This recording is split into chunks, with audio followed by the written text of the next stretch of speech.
Hey guys, it's Lissa, your licensed esthetician. I wanted to talk about chemical peels today. They're a super good form of exfoliating. Exfoliating is so important, especially if you have acne, skin, fine lines and wrinkles, or you just want your skin to glow.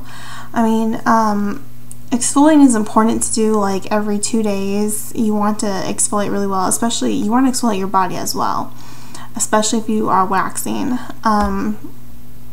One misconception people have about exfoliating is the apricot scrubs. They are advertised as being used for the face. However, you cannot use them on the face. They're way too harsh. You can, however, use them on your body. And I do love the smell of it. I was so sad when I found out that you can't use it on your face, but I do love using it for my body. You want to get a much finer grade of whatever sandy substance when you exfoliate your face. There's also enzymatic exfoliants, which you just put on. It's like a cream you put on and you let it sit for 5 or 10 minutes, and then it basically the enzymes eat away the dead skin cells. I like a mechanical exfoliation better, which is where you're rubbing in the little granules. I much prefer that kind.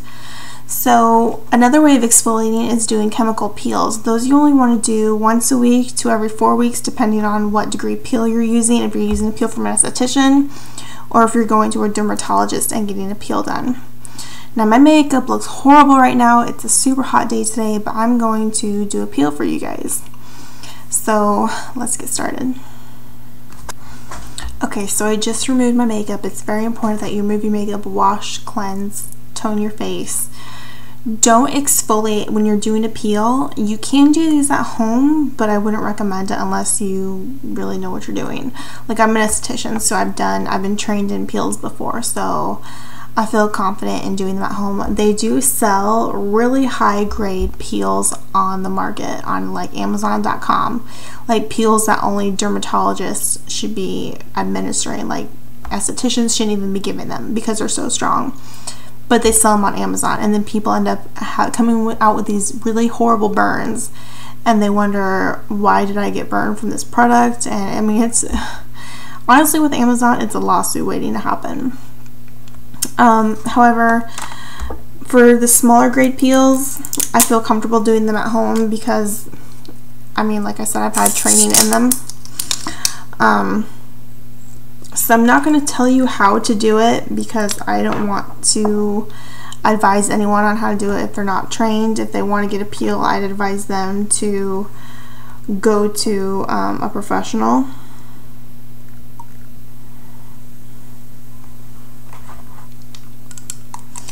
But anyways, make sure you go to your appointment with a freshly cleansed face. It's very important. And don't exfoliate right beforehand. You don't want to exfoliate right before, and you don't want to exfoliate your skin for a day or two after the peel as well, because your skin will be sensitive. Now, if you go to like a dermatologist and you get a peel done, it's likely that it's going to be very red and your skin may actually peel. But when you're doing a peel from a licensed esthetician, it's a much smaller grade, and your skin, I mean, it's going to peel, but it's going to be like little microscopic skin cell layers. It's normal to experience a tingling sensation. It's not horrible, but it's not comfortable either. If you do have a super painful, too much to bear tingling, then you need to tell your esthetician or a dermatologist right away and have it removed, and they will neutralize it with baking soda is a good neutralizer. Baking soda water.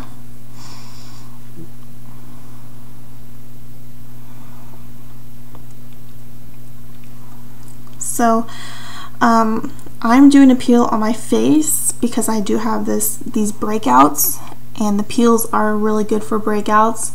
They're also good for hyperpigmentation areas, which are like dark spots. I have a lot of dark spots, scarring, and spots on my arms from a condition that we don't honestly know what it is. It's something that was over my entire body for about 4 years. Or no, 4 years ago. It was on my body for a year, and it was about 4 years ago, and it moved down to just my arms. And it looks kind of like pimples, and then they scab and they turn dark brown and they're gross. And they did a biopsy when it was like covering my full body, and they never figured out, you know, what it was. So I'm supposed to see another dermatologist because I want to get it gone, because who wants to see an esthetician with splotchy skin? No one. Your peel times will range from about a minute to 10 minutes depending on your skin sensitivity level, your skin tone. Like the Fitzpatrick scale, like, is basically like your skin tone, like how sensitive your skin is. And you can increase in time, but you're going to start with a very short period of time. And you want to be sure to moisturize afterwards very well. So I did my arms and I did my face. I'm going to let this sit for about 10 minutes, and then I'm going to neutralize it with baking soda water and wash it off.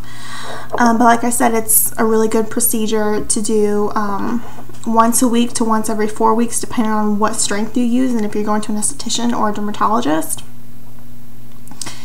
And remember not to exfoliate the day before or the day after you want to exfoliate. Otherwise, you want to exfoliate like every 2 days. And it's good for the hyperpigmentation, acne, making your skin just brighter complexion, glowing, fine lines and wrinkles. I mean, there's so many benefits of exfoliating, and peels are a great form of exfoliation. So if you haven't tried it yet, I suggest you give it a try. If you have a local cosmetology or aesthetic school, usually they'll have that service at a discounted rate, and you should definitely go check it out. Bye.